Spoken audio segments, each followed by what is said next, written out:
इस वीडियो में हम परंपरा का मूल्यांकन जो पाठ है और इसके जो लेखक है राम विलास शर्मा, इसी के बारे में जानेंगे।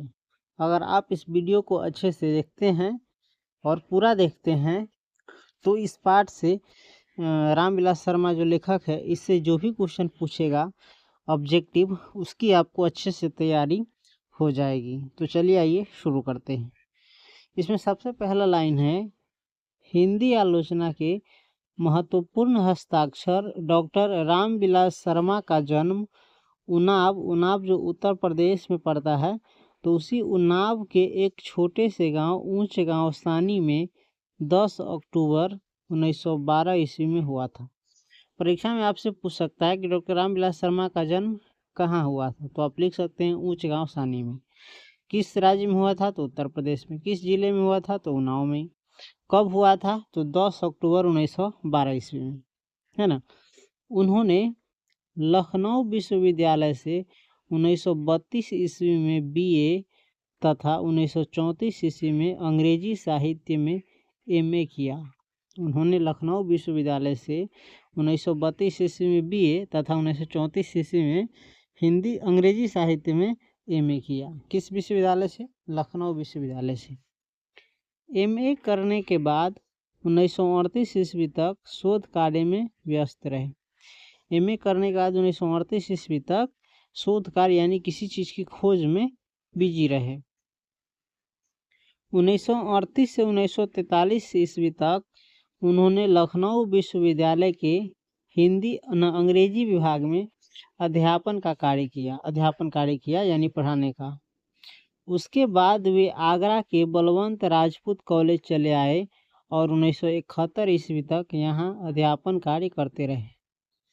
बाद में आगरा विश्वविद्यालय के कुलपति के अनुरोध पर वे के.एम. हिंदी संस्थान के निदेशक बने और यहीं से 1974 ईस्वी में सेवानिवृत्त हुए। 1949 ईस्वी से 1953 ईस्वी तक रामविलास जी भारतीय प्रगतिशील लेखक संघ के महामंत्री भी रहे। उनका निधन 30 मई 2000 ईस्वी को दिल्ली में हुआ। फिर से पूछ सकता है परीक्षा में आपका। हम इसमें इम्पोर्टेंट जो क्वेश्चन है मुख्य वो हम बता रहे हैं और उसका आंसर। इसके अलावा आप इसमें से हर चीज़ याद रखिएगा, क्योंकि क्वेश्चन कोई ज़रूरी नहीं है, बीच में से भी डाल सकता है, इसलिए आप इसको अच्छे से देख करके सब चीज़ याद रखिए। रामविलास शर्मा का निधन कब हुआ यानी मृत्यु कब हुआ, तो 30 मई 2000 ईस्वी को। कहाँ हुआ, तो दिल्ली में। हिंदी गद्य को रामविलास शर्मा का योगदान ऐतिहासिक है। गद्य कहते हैं जिसमें कविता को छोड़ करके बाकी जो भी रहता है, कहानी, लेख, निबंध, एकांकी, ये सब गद्य में आता है। तो वही कह रहा है, हिंदी गद्य को रामविलास शर्मा का योगदान ऐतिहासिक है। तर्क और तथ्यों से भरी हुई साफ पारदर्शी भाषा रामविलास शर्मा जी के गद्य की विशेषता है। उन्हें भाषा विज्ञान विषयक परंपरागत दृष्टि को मार्क्सवाद की वैज्ञानिक दृष्टि से विश्लेषित करने तथा हिंदी आलोचना को वैज्ञानिक दृष्टि प्रदान करने का श्रेय प्राप्त है। देशभक्ति और मार्क्सवादी चेतना रामविलास शर्मा जी का केंद्र बिंदु है। उनकी लेखनी से वाल्मीकि और कालिदास से लेकर मुक्तिबोध तक की रचनाओं का मूल्यांकन प्रगतिवादी चेतना के आधार पर हुआ है।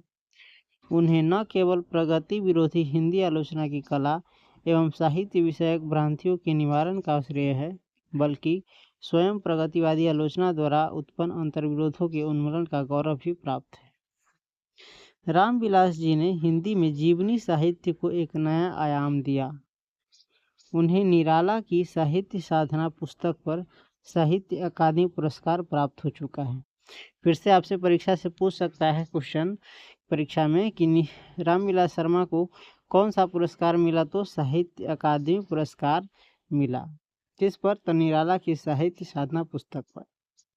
उनकी अन्य प्रमुख रचनाओं के नाम है आचार्य रामचंद्र शुक्ल और हिंदी आलोचना, भारतेंदु हरिश्चंद्र, प्रेमचंद्र और उनका युग, भाषा और समाज, महावीर प्रसाद द्विवेदी और हिंदी नवजागरण, भारत की भाषा समस्या, नई कविता और अस्तित्ववाद, भारत में अंग्रेजी राज और मार्क्सवाद, भारत के प्राचीन भाषा परिवार और हिंदी। उसके बाद है विराम चिन्ह। उसके बाद है विराम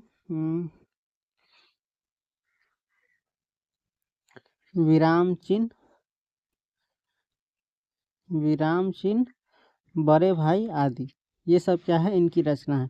परीक्षा में आप क्या करेगा कि आचार्य रामचंद्र शुक्ल से लेकर बड़े भाई के बीच में जो भी हम बोले हैं उसमें से कोई एक दे देगा और कहेगा इसकी रचयिता या लेखक इत्यादि कौन है, तो आप लिखिएगा रामविलास शर्मा, यानी छेकिएगा रामविलास शर्मा। या इसका उल्टा भी पूछ सकता है, इनमें से कौन रामविलास शर्मा की कृति है, और यहाँ से यहाँ तक में से कोई भी एक दे सकता है। तो आप याद रखिएगा जो इनका लिखा हुआ होगा, चाहे इनके जो लेखक होंगे वो छेकिएगा। पाठ के रूप में यहाँ रामविलास जी का निबंध प्रस्तुत है, परंपरा का मूल्यांकन। पाठ के रूप में आपके सामने क्या प्रस्तुत है, निबंध प्रस्तुत है। कौन सी, परंपरा का मूल्यांकन, यानी परंपरा का मूल्यांकन क्या है, निबंध है। यह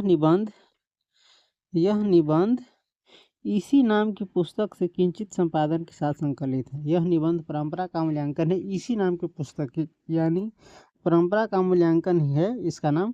इसी से थोड़े संपादन के साथ, इसी किताब से संपादन के साथ लिया गया है। यह निबंध समाज, साहित्य और परंपरा के पारस्परिक संबंधों की सैद्धांतिक एवं व्यवहारिक मीमांसा एक साथ करते हुए रूप आकार ग्रहण करता है। परंपरा के ज्ञान, समझ और मूल्यांकन का विवेक जगाता यह निबंध साहित्य की सामाजिक विकास में क्रांतिकारी भूमिका को भी स्पष्ट करता चलता है। नई पीढ़ी में यह निबंध परंपरा और आधुनिकता की युग अनुकूल नई समझ विकसित करने में एक सार्थक हस्तक्षेप करता है। एक बात याद रख लीजिएगा, हिंदी के किताब में जो भी पाठ है और उसके जो लेखक है, लेखक से खास करके आपको अच्छा खासा नंबर आएगा परीक्षा में, अच्छा खासा क्वेश्चन पूछेगा ऑब्जेक्टिव में। इसलिए जो भी लेखक है हिंदी के पाठ में, टोटल पाठ के, उसको अच्छे से याद रख लीजिएगा। आप मुख्य रूप से क्या याद कर लीजिएगा, किसी भी लेखक का जन्म कहाँ हुआ, कब हुआ, उसके माता का नाम क्या है, उसके पिता का नाम क्या है, उसका निधन कहाँ हुआ, कब हुआ, और उनकी जो रचना है वो जो भी रचना, जैसे हम कहें ना आचार्य रामचंद्र से बड़े भाई तक, वो याद कर लीजिएगा। और जो पाठ है आपका, वो पाठ किससे लिया गया है, ये सब मुख्य बिंदु है। इसके अलावा भी आप हर चीज़ याद रख लीजिएगा, सिर्फ इसी के भरोसे नहीं रहिएगा, ठीक। तो आप हर चीज़ याद रख लेंगे तो परीक्षा में कोई भी क्वेश्चन आएगा आप बेफिक्र रहिएगा, ठीक है। तो मिलते हैं अगले वीडियो में, तब तक के लिए धन्यवाद।